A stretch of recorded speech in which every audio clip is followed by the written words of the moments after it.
عقلیات اخلاقیات کا نظام شروع ہوتا ہے۔ علماء بیٹھے ہیں، پیران عظام بھی بیٹھے ہیں، آپ بھی پڑھے لکھے لوگ بیٹھے، میں بہت نالائق ہوں۔ میں نے جب پڑھا نا جب آت المال علی حبہ، اس کے بعد جتنی میری اوقات تھی میں نے ہسٹری کو پڑھا، صحابہ کرام کی لائف کو پڑھا، اولیاء کرام کی لائف کو پڑھا، دیا سب نے بہت دیا، کمال کر دیا جب صدیق اکبر نے گھر میں سے سوئی تک اٹھا کے وہ بھی سرکار کی بارگاہ میں پیش کیا،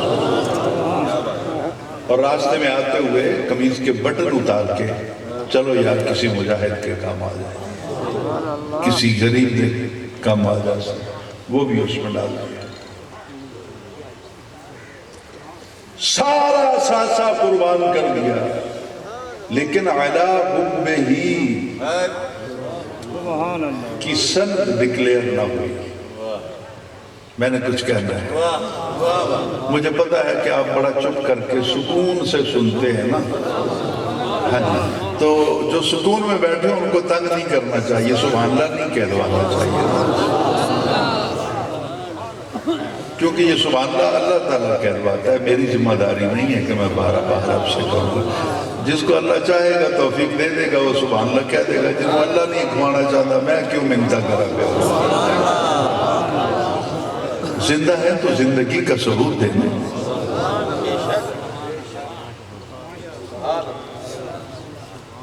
اعلی حبہ کی سند نہ ملی، جانے بھی لوگوں نے دی، سرمایہ بھی لٹا دیا، گھر بار بھی لٹا دیا، اولاد بھی قربان کر دی، لیکن صحابہ میں فقط ایک نام تھا مولا علی کا، جب انہوں نے کچھ دیا تو وَيُطْعِمُونَ الطَّعَامَ عَلَىٰ حُبِّهِ وَآتَى الْمَالَ عَلَىٰ حُبِّهِ وَيُطْعِمُونَ الطَّعَامَ عَلَىٰ حُبِّهِ۔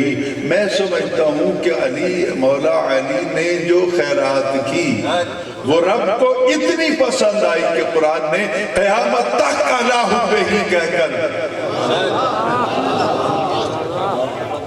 عَلَىٰ حُبِّهِ کہہ کر قیامت تک کے لیے ڈکلیئر کر دیا جی میں منگدا ساؤں میں تو دے دیں۔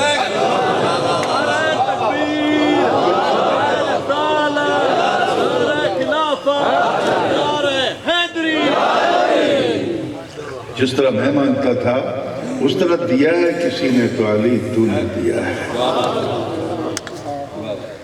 اب تو حضور دور بڑا عجیب آ گیا نا، اس بات کی کوئی ضرورت نہیں تھی، لیکن کچھ خارجیوں نے ناسبیوں نے امت سرکار کے اندر انتشار پیدا کرنے کے لیے، بے قراری بے چینی پیدا کرنے کے لیے بات چھیڑ دی کہ حضرت علی کے بابا جو تھے وہ مومن بھی تھے۔ یہ بالکل میں حقیقت عرض کر رہا ہوں کہ آج سے 4 راتیں پہلے چٹ آئی میرے پاس، میرا یہ سبجیکٹ نہیں ہے لیکن قدرتی بات آ گئی ہے مولا کائنات کی، تو میں یہاں اپنے خون کا قرض چکانے کے لیے بات کروں گا۔ آپ سادات تشریف فرمائے، غور سے سنیں گا۔ چٹ آ گئی کہ یہ جی مولا علی نے تو اس طرح آ کے کہا تھا، آپ کا اس بارے میں کیا خیال ہے؟ کم پڑھا لکھا ہونا چاہیے تو وہ پورا متن یاد نہیں رہتا، اگر یاد بھی ہے تو پڑھوں گا تو کہیں اعراب کی غلطی ہو جائے گی، پھر میری رسوائی ہوگی۔ جو ایک بھرم بنا ہوا ہے آپ کے ڈیرے پر وہ بھی نہیں رہے گا۔ تو اس کے اندر ایک جملہ تھا کہ جب حضرت سیدنا ابو طالب کا وصال ہو گیا،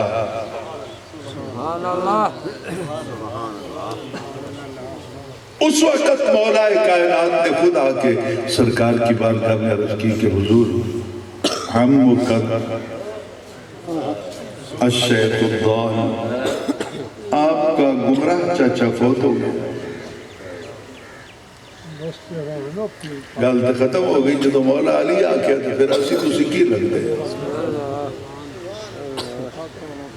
حضور جھگڑے کو کہیں تو ختم ہونا چاہیے۔ جب مولا کائنات نے اپنے باپ کے بارے میں کہہ دیا کہ گمراہ، تو پھر مان لو گمراہ۔ سونا مولا علی عربی اپا سرائے کی یہاں گل بن دی نہیں، ہم اجمی لوگ ہیں، ہم عربی کو لغت کو سمجھتے نہیں، ضال کا ترجمہ کرتے ہو، ہم نے کہا گمراہ۔ آپ کا گمراہ چاچا فوت ہو گیا۔ اگر آپ مجھے حضور اجازت دیں تو میں عرض کروں کہ جب یوسف علیہ السلام بچھڑ گئے اپنے والد سے، پل پل ہجر میں روئے یعقوب علیہ السلام، تو جب وہ قمیص بھیجا یوسف علیہ السلام نے تو حضرت یعقوب علیہ السلام نے اپنے پوتوں کو، بیٹوں کو، یہ گھر کے جتنے بھی افراد تھے، وہ 50 تھے، وہ 100 تھے خاندان کے، ان کو اکٹھا کیا، کہنے لگے انی لاجد ریح یوسف، آندھی پہ یہ قمیض تے خوشبو آندھی پہ یہ یوسف علیہ السلام۔ کلام نبی ہے، کلام خدا نہیں ہے، یہ کلام نبی ہے کہ انی لاجد ریح یوسف، مجھے آج یوسف علیہ السلام کی خوشبو آ رہی ہے، لولا ان تفندون، جو تسا اے نہ سمجھو کہ بڑھا ہو گیا رو رو کے ہون بس یوسف ہی یوسف علیہ السلام۔ بابا سے کیا گیا ہے، اگر تہاڈا عقیدہ اے نہ ہوئے کہ بابا بڑھا ہو گیا ہون کیوں جی گلاں کردا ہے، تو پھر سچی گل یہ ہوئی ہے کہ مینوں آج یوسف دی خوشبو آ گئی۔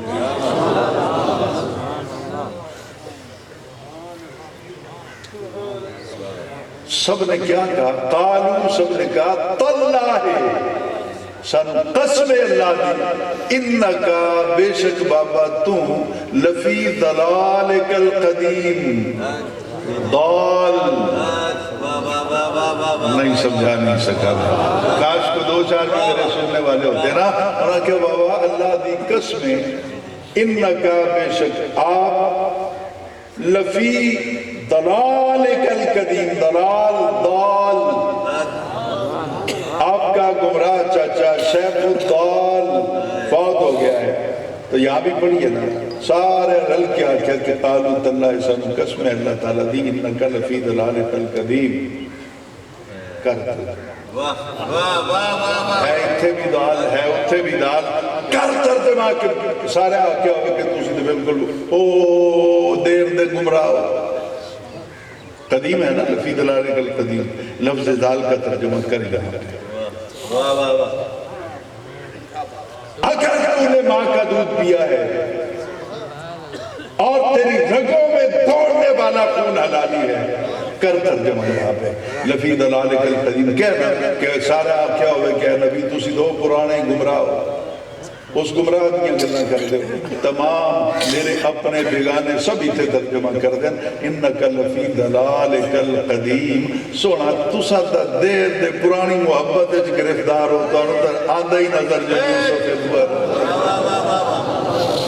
تو یہاں ضال کا ترجمہ محبت ہے، محبت ہے، تو پھر قرآن کی لغت میں جب ضال کا ترجمہ محبت آتا ہے تو اتھے پڑھنا کہ حضرت علی نے آکھا ہوئے کہ ہم کا شیخ الضال، کہ حضور توڑا او چاچا فوت ہو گیا ہے، الضال جنہوں نے محبت دے ہوئے زندگی گزاری۔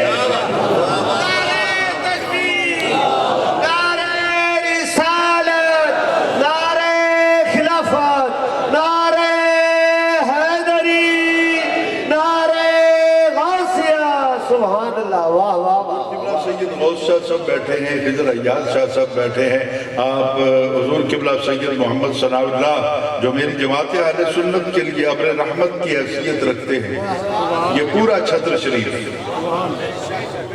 میری جماعت اہل سنت کے لیے ایک سہارا ہے۔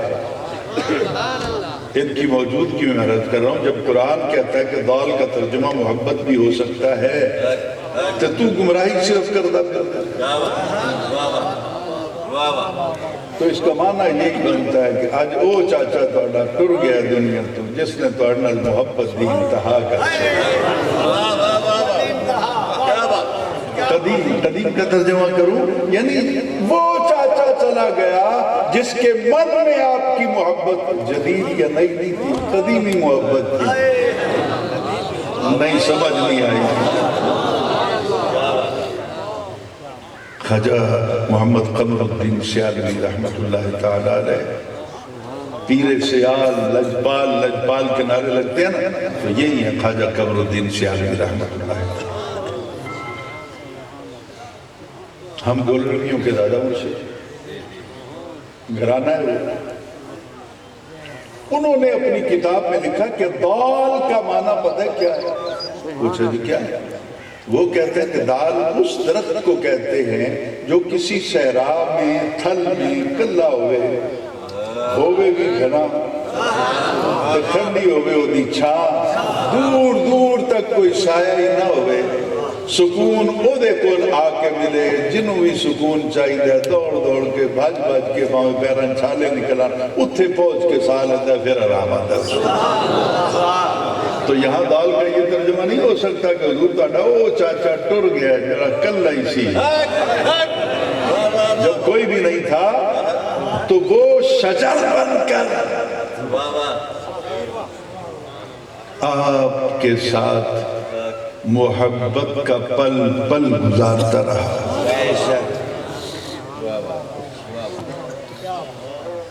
ایک بات مجھے آج تک سمجھ نہیں آئی، کبھی تنہائی میں بیٹھوں گا تو مجھے پیر صاحبان سمجھا دیں گے، اگر مفتی صاحب موجود ہیں تو میں ان سے، اچھا وہ چلے گئے ہیں تو کبھی ان سے بھی ملوں گا، کبھی علماء سے ملوں گا نا، کہ حضور مجھے اتنی بات صرف سمجھا دیں کہ مولا علی کی ماں تو صحابیہ ہے،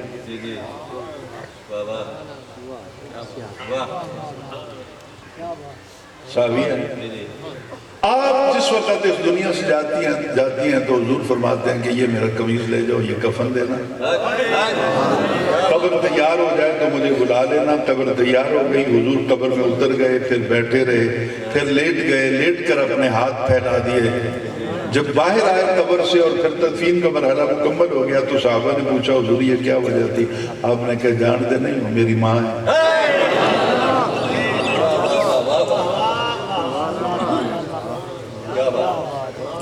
اس کی تک میرے نال پیار سے میں قبر جان تو پہلے خود بیٹھ گیا، قبر تے لیٹ گیا، اے ہاتھ کھولے تے مشرق تک قبر کھل گئی ہے، اے ہاتھ کھولے تے مغرب تک قبر کھل گئی ہے، تاکہ قبر کو پتہ چلے آج کون آدھا پیار چلے۔ اسی قبریں ٹر جائیے تے پھر سونے دا کرم ہو جائے، منکر نکیر آدھن تے سونے نہیں آدھن۔ اس ماں دی عظمت تو قربان جاواں جڑی قبر چ بعد اچ گئی ہے، سونا پہلے ہوتے لے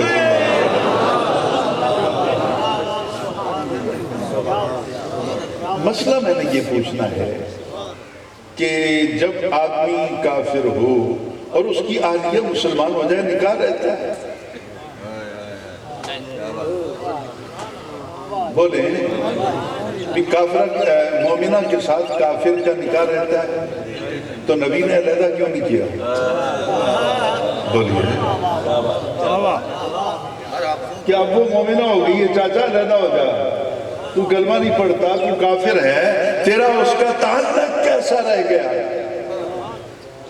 تو یہ دنیا میں قیامت تک ایک سوال رہے گا، یہ ایک کافر ہے تو وہ ہوتے بھی فتوہ لا، جو او مومن ہے تو پھر ایک کس طرح ہو سکتا ہے؟ قرآن تو فیصلہ کر چکا ہے الخبیثات للخبیثین والخبیثون للخبیثات والطیبات للطیبین والطیبون للطیبات، مردودہ واسطے مردود، پاکہ واسطے پاک۔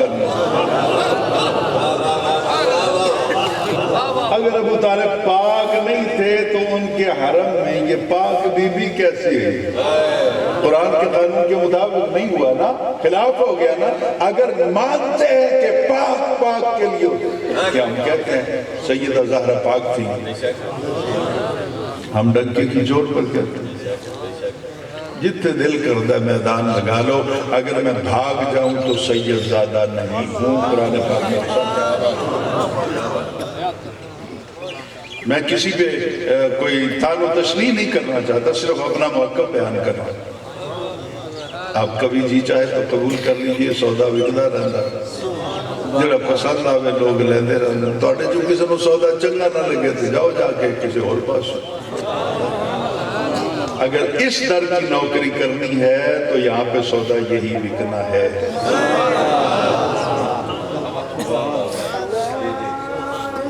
حضور میں غلط تو نہیں کہہ رہا؟ اتھے دا بچہ بچہ بھی سیدہ زہرا دی محبت دا جام پی کے پیدا ہوا.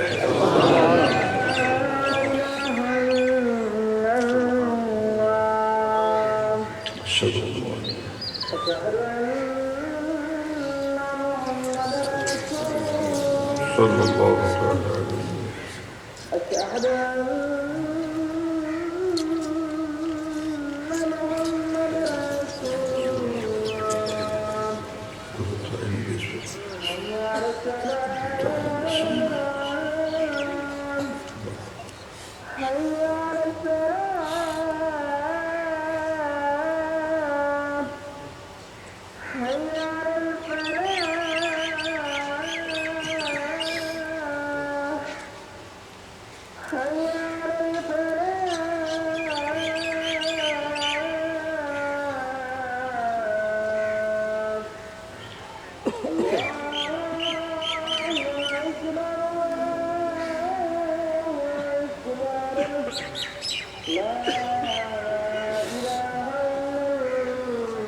اب آپ اسی وقار آئیے اپنی گفتگو کو پھر رابطہ جوڑ لیتے ہیں، پر پتہ نہیں میں تو نالائق صاحب ہوں.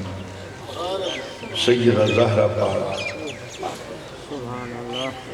جڑے پاک مندے انہیں اچھی آگ دے ہو سیدہ زہرا اور اچھی آواز سے زہرا پاک نہیں، ہاتھ کھڑے کر کے جان نہ چھڑوائیں، بولیں آواز آئے اس طرح تک. سیدہ زہرا پاک سلام اللہ علیہ.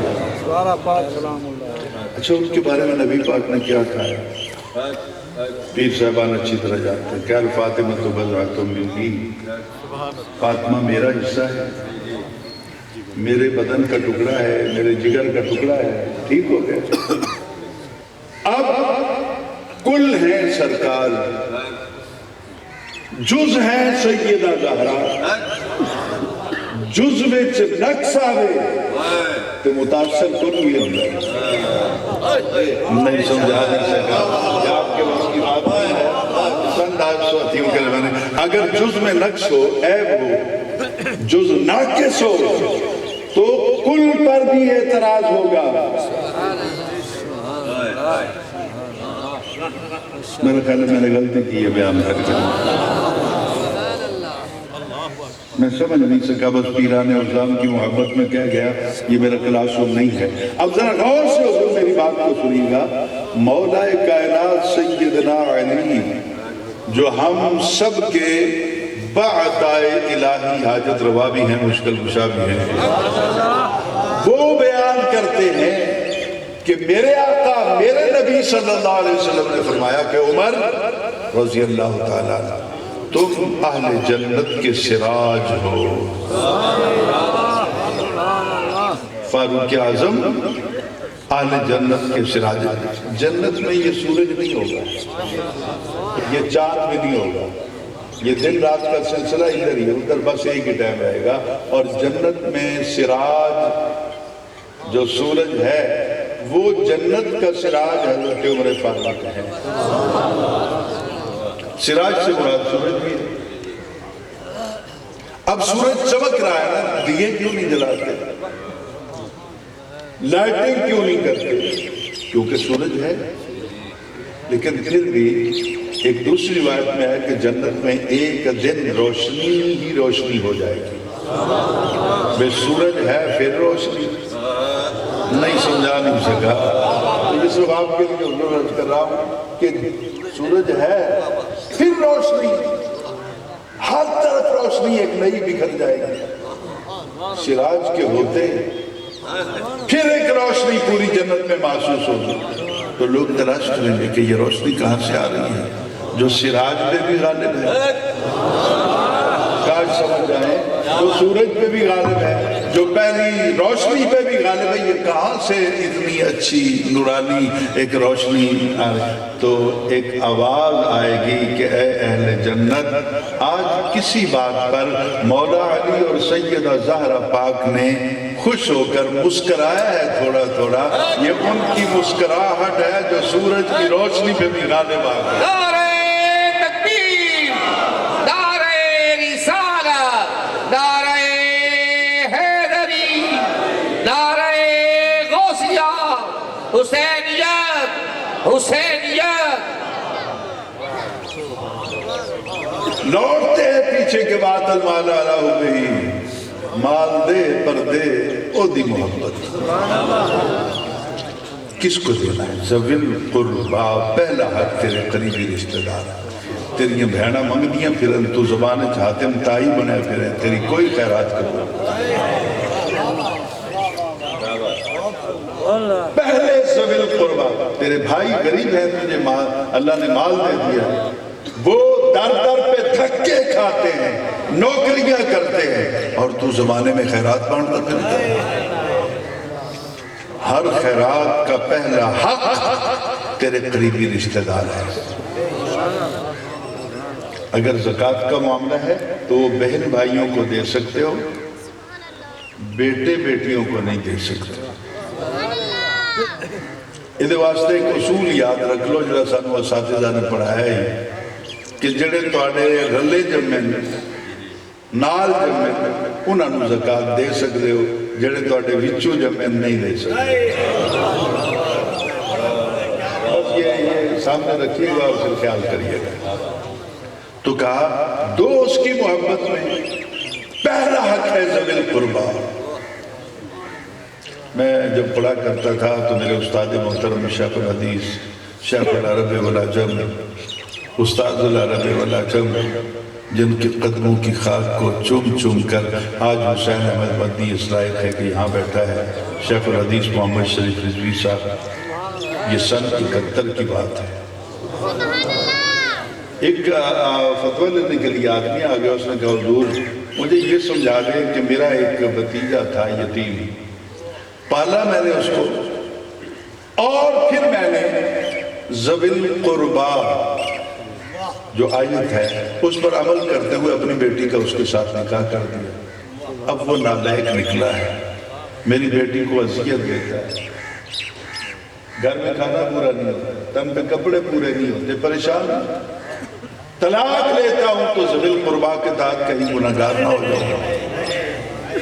تو استاد محترم مسکرائے، آپ کا ایک طرز گفتگو تھا، یقین کریں، یقین کریں یہ حقیقت ہے، اور آپ کی آنکھوں سے آنسو نکلا۔ انہیں کیا ہو بابا، اور تیری ذی قرابت بھتیجے تو شروع ہوتی ہے یا دھی تو شروع ہوتی ہے؟ تم بھتیجے کے حقوق کا خیال کر رہے ہو، بیٹی تمہاری مرتی رہے، تیرا پہلا حق ہے کہ تم نے بیٹی کو تحفظ دینا، بیٹی تو بعد اگلے رشتے شروع ہونے۔ ذوی القربا قریبی رشتہ داروں کو دو، والیتاما یتیموں، والمساکین محتاجوں، وابن السبیل اور مسافروں کے لیے راستے میں اگر کوئی سہولت فراہم کر سکتے ہو تو یہ بھی تم پر حق ہے۔ اب غور سے میری بات کو سنیے گا، اب ذرا گن لیتے ہیں۔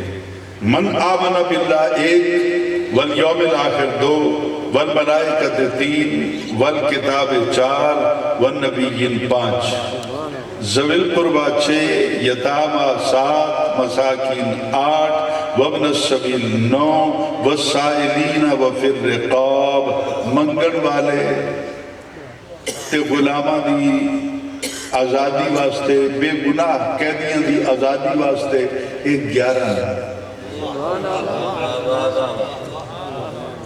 قرآن تینوں 11 دی طرف بلانا ہے، تو 11ویں والے نو مان یا نہ مان تیری مرضی دی۔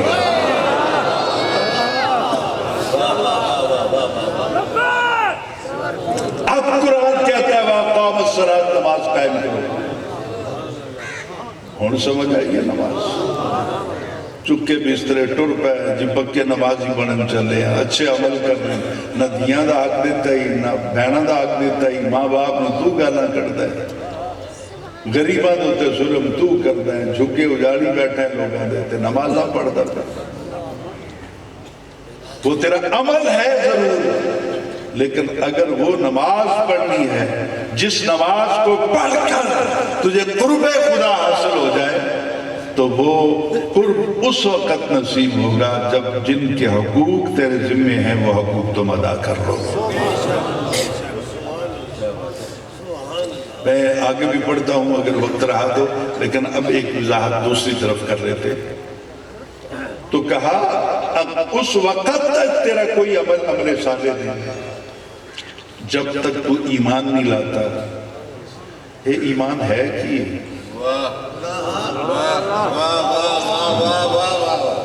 حضور اگر ناراض نہ ہوں آپ تو الحمدللہ عالم ہیں سارے میں تو جاہل سا آدمی ہوں اور علماء بھی بیٹھے نماز ایمان کا نہیں روزہ بھی ایمان نہیں حج بھی ایمان نہیں زکوٰۃ بھی ایمان نہیں جہاد بھی ایمان نہیں اے ایمان دے اعمال ایمان کیا ہے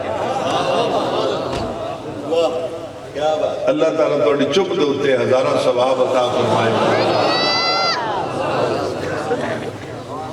ایمان کیا ہے تو چلو نا پھر میدان میں آج کمال ہو گیا کہ حضور نبی اکرم صلی اللہ علیہ وسلم شاید نہیں یقیناً جانتے تھے کہ آج امتحان کا وقت ہے آپ نے صحابہ کو میدان جنگ میں کھڑا کر دیا صفیں بن گئی یہ قلب لشکر ہے یہ میمنہ ہے یہ میسرہ ہے یہ اٹیک کرنے والا ہے کس طرح ہے کون دفاعی پوزیشن میں رہے گا وہ ایک باقاعدہ جنگ کی حکمت عملی ہوتی تھی وہ بنا دی لیکن ساتھ ہی حضور نے ایک آرڈر جاری کر دیا مجھے اب 2-3 بابیں نظر آ رہے ہیں جن کی پلکوں کا حلقہ ٹوٹ رہا ہے اور بے ساختہ وہ سرکار کے قدموں میں آنسوؤں کا نذرانہ پیش کرنا چاہتے حضور نے سب کو روک دیا تعداد تمہاری بہت زیادہ ہے لیکن گل سنو تو جو بھی کچھ پہ آکے اس وقت تک تم نے آگے نہیں بڑھنا جب تک زہرا کا بابا تمہیں حکم نہ دے